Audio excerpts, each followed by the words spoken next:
Welcome back to Stole My Line in our Nolan Marathon. Fireside Nolan Marathon. Fireside Nolan Marathon. Copyrighted. Stole My Line. Copywritten. Yeah, today we're talking about Inception. Yes. Starring Leo DiCaprio and a bunch of other people. This cast is honestly insane. Yeah, I feel like we are starting to get to the point where Nolan just started assembling like huge The freaking casts. Avengers. Yeah. Yeah. And he didn't really stop, but man, so much good in this movie.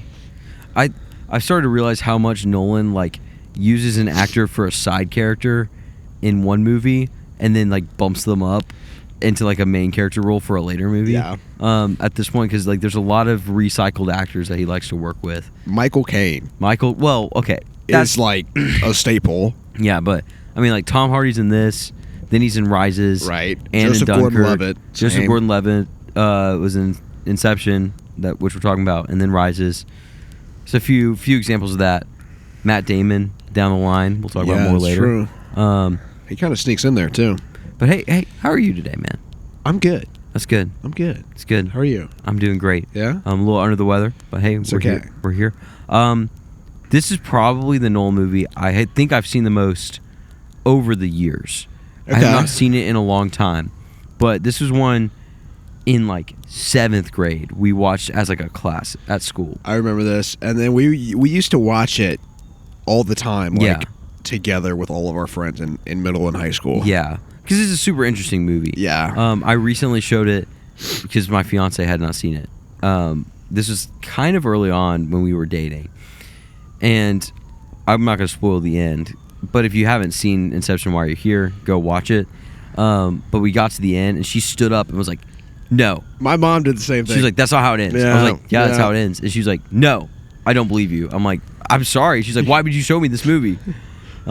She got pressed, but and then you realize people have been having this conversation yeah, for I'm like 10 years. Yeah, you're just joining in on a conversation that we got some sirens in the background. I know. You're just joining in on a conversation that people have been having for literally 15 years now. Like, Yeah, this movie came out in 2010. Yeah. Which is insane. Yep, 15 years old. Not that like we watched this movie when it came out. I would have been like 7 years old. I was 5. But still pretty crazy. Long time ago. The CG has held up. Oh my gosh. So well. I think one of the notes I have about Nolan's filmography, just as it stands, like his movies visually hold up. They are timeless. Like, I mean, Prestige was what, 2005? yeah. 6? 2005. Like Prestige I holds think up great. 6. Like there's like a few little moments that you're like, okay, but I mean, really, it looks great. Yeah. Yeah, this movie looks incredible. I mean, where do you even want to start? Like, what do you like about this movie? I know that we've watched it a lot. Like, watching it kind of with older eyes, what sticks out to you about this movie?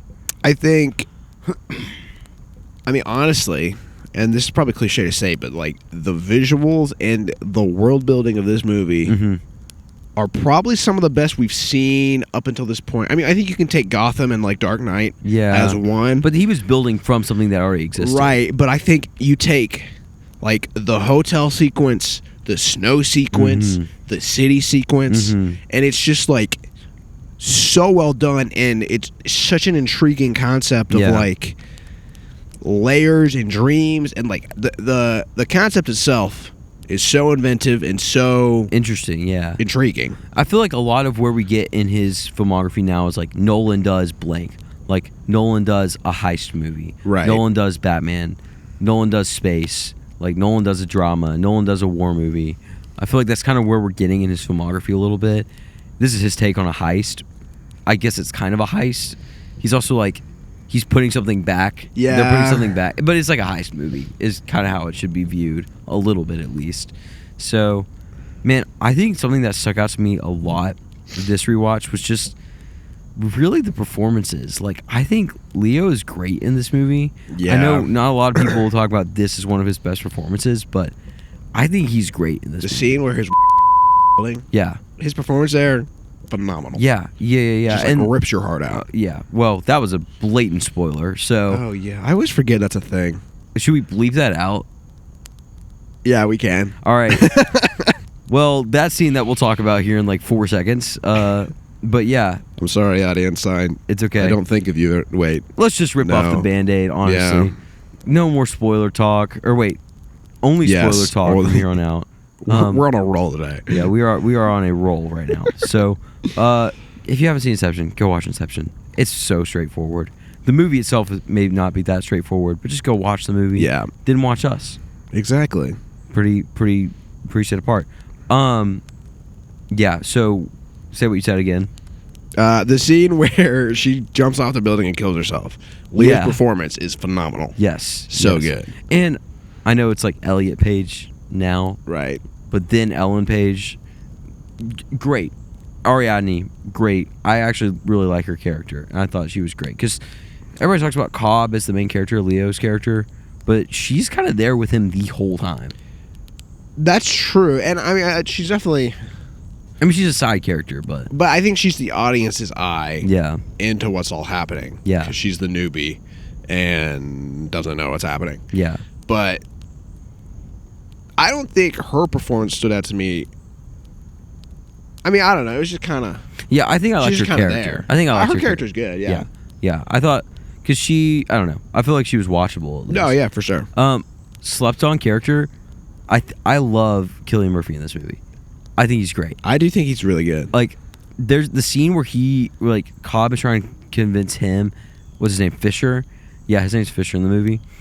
I'll believe you. Yeah. I'm pretty sure it is. Where Cobb is trying to convince Fisher. It is Fisher. They're in, like, the second layer of the dream, I think. At the hotel, like in the bar. Yeah, and he's like, you're dreaming. Right, yeah. And he's, like, paranoid and stuff. I think, like, that's great. That stuff is awesome. I think as a side character, he has a lot of emotional depth to play with. Yeah. And it's freaking Cillian Murphy, so, like, one of the greatest actors of our generation, so of course he nails it. But yeah, he's great. I think something I've noticed as we've gone through Nolan is he writes main characters really well. Yes. But he pays equal attention to side characters and gives them equal depth, even if they have like 10 minutes of screen time. Yeah. Yeah. Everybody has a moment in this movie. Exactly. Too. Yeah. Yeah, it's definitely cool. I think also looking back on this movie, like I am very appreciative of how easy this movie is to understand. Now, it is not an easy movie to understand, but I feel like you can kind of catch on your first or second watch, like basically all the ins and outs of what's going on. Like, you don't need excessive research. Like, you can kind of figure it all out from watching it, but that kind of ties into, I think maybe the only gripe I have with this movie is that it is very exposition heavy. Like, half the scenes at the beginning of the movie are just explaining how stuff works. Yeah, it's true. Half of the movie is exposition. Which is probably fair, because if there wasn't exposition, it would be, like, super difficult to understand what the frick was going on. True. How do you feel about that? I definitely noticed that this time around. Is like... And I will say this. I think Nolan plays with exposition in it in a way that's not unbearable. Yeah. Right? Like... It's intriguing. A lot of the exposition is paired with super cool visuals and like mind-bending things and good character moments. But the first hour, is just explaining. So heavy. It's explaining the thing. Yeah, yeah. Which is again very fair. I feel like it's necessary once you get to the end of the movie because you know how everything works and stuff. Yeah. So there's a lot of really cool visual effects, like you mentioned earlier. Like there's a lot of great visuals in this movie. A lot of really cool sequences. What is your favorite out of everything? My favorite out of everything? Yeah, like your favorite visual sequence. I mean, and this is such like a film nerdy answer, but the hallway scene, and only because it's all freaking practical. Yeah, yeah. Which is insane. So, like, for those of you who don't know, not Nolan, but his team built... So when the hallway's spinning and, like... They're in, I guess the van's moving around, so therefore the hallway moves in the second layer of the dream. Yeah. That hallway existed, and they just had it on like this massive rotator. And they like stuck the camera on one of the like floors or walls of it or whatever, and so the camera was rotating with it, but the actors were still like stuck with all the gravity. And like the fight scene and the choreography, everything about that scene. Yeah, I don't know how you even begin to game plan for. It is just like so well done. So impressive. I think little moments that really stick out to me are all of like the optical illusion sequences they do. Yeah. How they built that like optical illusion staircase and like lined up the shot perfectly on film and like panned the camera down like with a crane. It's so good. So cool. I think all that stuff has aged like so well. This movie has aged incredibly. You see, I think of all the Nolan movies, we've watched, I'm kind of high on this movie right now. Like, I really enjoyed rewatching it, and I've rewatched it multiple times. I really enjoyed rewatching this one. I will say this. For me, I think emotionally, it didn't really, like, hit me in any way. Okay. And, like, you weren't a fan of Cobb's, like, emotional arc in this movie? No, I mean, I think it definitely exists, but, like, letting go of his wife is kind of the resolution there, which I think is fine. Mm-hmm.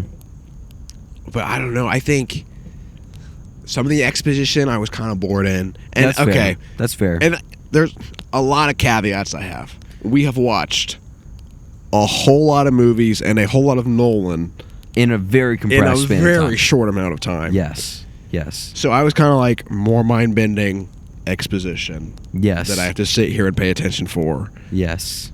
Which is like, it was fine, but also, if this was the first time you were watching this movie, I think you'd be very engaged with some of that mind-bending for sure, exposition. 100%. Like, you've just seen this movie a lot of times right. too. Like, that's true. You know the gimmick. Like, you know how it all works. Yeah, and like, I don't know, I think it's definitely just a me thing at this moment, and like, I watched it on a wrong day, but this movie didn't really hit me like some of the others had. Okay. Yeah. I mean, that's fair. Yeah. I think for me, this movie has probably aged one of the best out of Nolan's films, which we've already said. Yeah. I think conceptually it's pretty groundbreaking. Let's talk very briefly about the end. Okay. So, I've recently seen videos on this that Cobb's totem is not actually the top. Yes, I was gonna bring this up. Let's talk about it. Because I noticed this. Because the first scene is like him somewhere. I don't even know. He's talking to the old guy, who's actually one of their crew members. But it hits his hand, and it's like highlights his wedding ring as a shot. So I noticed that. I'm paying attention, right? So it's like, okay. It establishes that very early on. And then I notice when he's out of the dream, he's not wearing a wedding ring. So then I start to like lock in and pay attention, and every time he's dreaming, he's wearing a wedding ring. Yes. And every time he's not dreaming, he's not. And then at the end, he's not wearing a wedding ring. But we don't see his hand, do we? No, you see. I'm pretty sure people see his hand. I paid so close attention, and I could have missed it. I don't know. I've heard people say. Now, I did not do this analysis myself. I like read up on this a little, that he is not wearing the ring in the last scene. But here's my question with this theory is, all of the totems that everyone else has are in the real world and the dream state. Yeah. So, like, Leo whips out the top, in both situations. Yeah. Joseph Gordon-Levitt whipped out his dice. Yes. In not dreaming. And like you infer that he has it while he's dreaming. Yeah, and then Ariadne has the chess piece or whatever. So it's like, why would the ring not be a totem?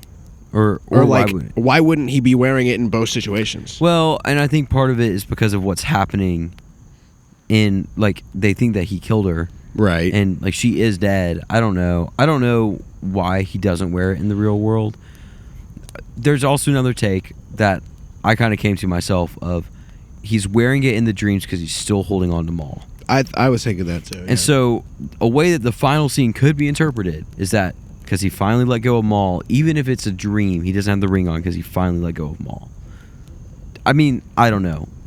This is more of an open-ended. If you're a listener or a viewer, please leave us your comments. Yeah, let us know what you think of the end of Inception. I kind of want to think it's real, but is it? Who knows? I want to think it's real too, but that's just because, like, that would make my heart happy, and he finally gets to be with his kids. Yeah. All right. Let's. I think. Are you ready just to rank? And I'm ready, but I think we will disagree. All right. So let's go over our Nolan rankings right now. Number 1, Dark Knight. Number 2, Prestige. Number 3, Memento. 4, Batman Begins. 5, Insomnia. 6, Following. Where are we slotting Inception here? I think it should go Dark Knight, Prestige, Inception. Yeah. I completely agree. Okay. And I love Inception. I still love The Prestige a little bit more, and then I think Dark Knight is just overall a better movie. Yeah, so I agree. Okay, we agreed on that very quickly. Yeah. Before we started recording, he was like, I don't think we're going to agree on this movie. We agreed on this movie. We did. And then he said, I think we're going to agree, and you were right. Here we are. As for our personal rankings, own on Blu-ray? Yeah. Yeah, I mean, I think for sure. pretty classic. I own this one on Blu-ray, I do not. but it's great. $3 at McKay's for me. Heck yeah. Worth every penny. All right, what do we got tomorrow? We have Dark Knight Rises tomorrow. This one I think we will debate We on. will have a debate Yeah. on this movie. Yes, I am very stoked. So, hey, give us a follow. Leave us a rating or a review. 5 stars. Subscribe to our YouTube channel. If you have questions or suggestions of things that we should watch that's not Christopher Nolan, send them in. You can DM us on our Instagram. Please follow that. Or choose an email at soulmylinepod@gmail.com. Heck yeah. Is there anything I'm missing, Drew? Tune in tomorrow for Rises, and we will see you then. Take a break. I just screwed that up severely, didn't I? Enjoy a film.